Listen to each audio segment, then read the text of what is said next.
来，有关世界棒球经典赛，本地官方有上新的公告，讲比赛场内的影音甲影像等，拢禁止传去伫网络顶。结果引发着球迷热烈的讨论了后，主办单位紧急来宣布，要大幅来放宽掉相关的规定。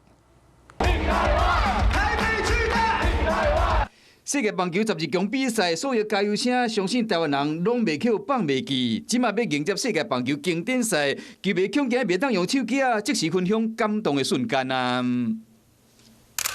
经典赛官网写到有够侪，其中讲到要入场的人袂当以任何媒体形式传送相片、影像、声音直播，而且规定范围毋若比赛本身，包括球场、热身、练习，还有赛前、赛后的活动等，相关的画面拢袂当传消息一个出来，引起球迷讨论。稍微有一点点扫兴，但是其实也能理解，毕竟像是有一些演唱会或是其他一些比较大型的一些活动。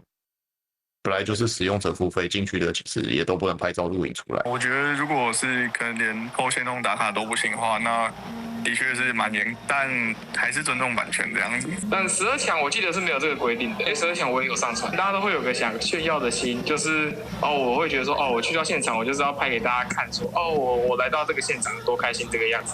无的确是听到各地球迷怨叹声，主办单位今日赶紧宣布放宽标准，比照日职的规定，比赛中若是有翕相，会当随时传；若是有录影一段上长60秒，而且禁止直播。比赛后才会当传。若比赛以外，像赛前的练习、伫场边的加油等，影片上长会当录140秒。比赛中会当随时发布。是讲对球迷来讲，上界要紧的就是会当伫现场亲身感受气氛，为选手加油。Hello， 我是林仙怡。想要抢先掌握最及时的新闻资讯吗？赶快订阅、按赞、开启小铃铛，锁定华视新闻 YouTube 频道。